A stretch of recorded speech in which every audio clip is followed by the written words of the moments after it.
Start. Home minister Amit Shah ji आज कश्मीर में 2 दिन के दौरे के ऊपर आ रहे हैं। हम अमित शाह जी को ये पूछना चाहते हैं कि आप एक टाइम लाइन बताएं जिसके तहत आप जम्मू कश्मीर रियासत का दर्जा हमें वापस करेंगे और जम्मू कश्मीर में असेंबली के चुनाव जो हम जंग जीत करके आए हैं सुप्रीम कोर्ट से रियासत के दर्जे की और असेंबली के चुनाव करवाने की, ये आप कब करवाएंगे।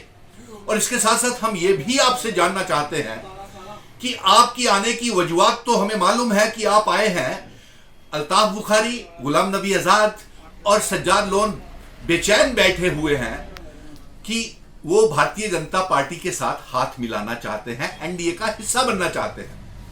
तो आप ये भी बता दीजिए कि क्या जब अल्ताफ बुखारी, गुलाम नबी आजाद, सज्जाद लोन आपसे हाथ मिलाएंगे, उस पार्टी के साथ हाथ मिलाएंगे जिसने 5 अगस्त 2019 को हमारी रियासत को तोड़ करके मामूली सा यूनियन टेरिटरी बना दिया, हमारा स्पेशल स्टेटस 370-35 से वकार, आइडेंटिटी, कल्चर, डेमोग्राफी, इतिहास सब बदल दिया।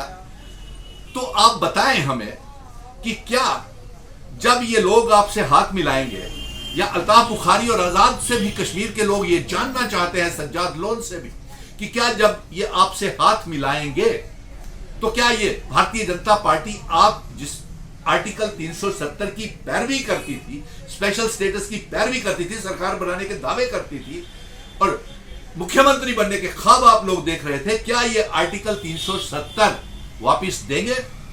क्या ये हमारे arm forces special power act को आपके कश्मीर से हटाएंगे, पीएसए को हटाएंगे? क्या जेलों में जो मासूम लोग बंद पड़े हुए हैं, बेगुनाह लोग, और नमाजें पढ़ने की रोक लगी हुई है मस्जिदों में, मीरवेज उमर फारूक जैसे लोगों को रिहा करेंगे? और अभी तो भारतीय जनता पार्टी खुद कंफ्यूज्ड है। अभी तक भारतीय जनता पार्टी ये फैसला नहीं कर सकी कि किसको समर्थन करना है। इसलिए हम अमित शाह जी आपसे ये जानना चाहते हैं, आपने कहा 3 परिवारों को वोट मत डालिए, कश्मीर के लोगों को कहा। कश्मीर के लोग ये जानना चाहते हैं कि अगर इन 3 परिवारों को वोट नहीं डालना है तो किसको डालना है? क्या इंजीनियर रशीद साहब को डालना है? क्या सज्जाद लोन साहब को डालना है? क्या अल्ताफ बुखारी साहब को डालना है? या गुलाम नबी आजाद साहब को डालना है?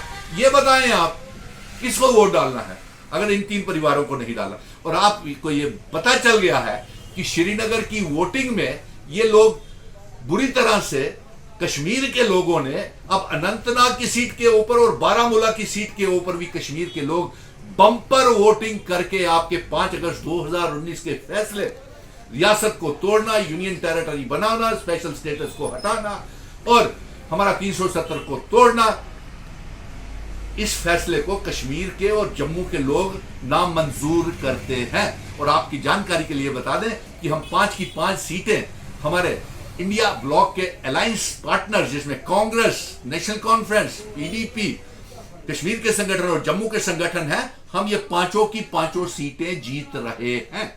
एक सवाल आपसे लेना चाहूँगा सुनील जी, क्या वजह हो सकती है गृह मंत्री की विजिट की? क्योंकि जाहिर सी बात है रिसेंटली श्रीनगर पे पोलिंग हुई और आज़ाद साहब का भी बयान आया है कि वो परसेंटेज में अगर इंक्रीज हुई तो इससे ये मतलब नहीं है कि अवाम एब्रोगेशन से खुश है। गुलाम नबी आजाद से का स्वाभाविक भारतीय जनता पार्टी के समर्थन में ये बयान आना था, हमें मालूम था कि ये बयान वो जारी करेंगे, क्योंकि वो भारतीय जनता पार्टी के समर्थन में ये बयान इसलिए डरे क्योंकि जमीन अल्ताफ बुखारी, गुलाम नबी आजाद, सज्जाद लोन के पांव से खिसक चुकी है।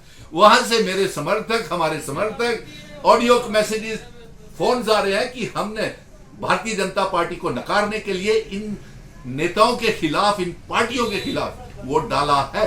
और इसके साथ साथ सबसे बड़ी बात तो ये देखिए कि ये एक सिटीजन अमेंडमेंट एक्ट के तहत ये 14 परिवारों को इन्होंने, कल अमित शाह जी ने कहा कि हम उनको सर्टिफिकेट दे दिए हैं उन्होंने, लेकिन हम ये कहना चाहते हैं कि हमारा जो विजन डॉक्यूमेंट है, हम जम्मू कश्मीर, लद्दाख, पीओके, गिलगित बल्टिस्तान को आजाद करवा के जम्मू कश्मीर रियासत का हिस्सा बनाना चाहते हैं। और पीओके में जो इस समय एट्रोसिटीज, जो तशद्दुक हमारे वहां के मुस्लिम भाइयों के ऊपर, सिख भाइयों के ऊपर, हिंदुओं के ऊपर हो रहे हैं, उसे आजाद करवा के जम्मू कश्मीर रियासत का हिस्सा बनाए और सिटीजन अमेंडमेंट एक्ट के तहत उनको भी वो जो है सर्टिफिकेट्स इशू किए जाए।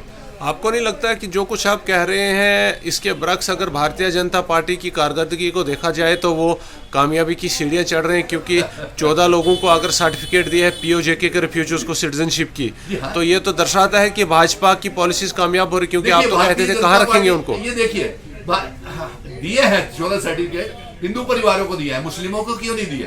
मुस्लिमों के लिए वो रिपोर्ट निकाल करके रख दी, फेक रिपोर्ट, जिसमें यह कहा गया कि 1950 के बाद 47 के बाद 43% पॉपुलेशन जो है मुस्लिमों की बढ़ी है और हिंदुओं की पॉपुलेशन घटी है।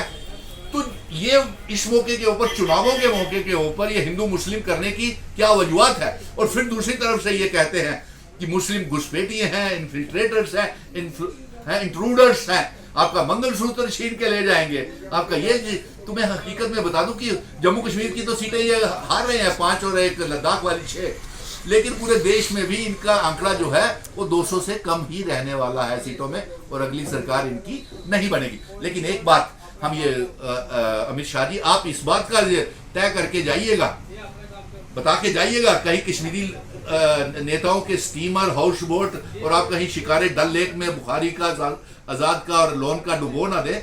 इससे पहले आप ये बता देना इनको कि armed forces special power act हटाएंगे, पीएसए हटाएंगे, आर्टिकल 370 इनको वापस देंगे, ताकि ये कामना और मुंह दिखाने के काबिल हो जाए। किस लिए चाहिए, मतलब अफवाह किस लिए हटे? पीओजेके की बात आप कर रहे हैं, आप देखो ना जम्मू कश्मीर में हालात अब जितने बेहतर है, जो पहले यहाँ हुआ करता था, स्टोन पेल्टिंग, आज़ादी के नारे, अब वो पाकिस्तान ऑक्युपाइड कश्मीर में जाकर के लग रहे हैं। ये नहीं दर्शाता है कि बहुत बड़ा शिफ्ट हुआ है जियो पॉलिटिक्स में? Armed forces special power act को हटाने की बात खुद अमित शाह जी ने कश्मीर में जीतने के लिए एक जुमले का बयान जारी किया।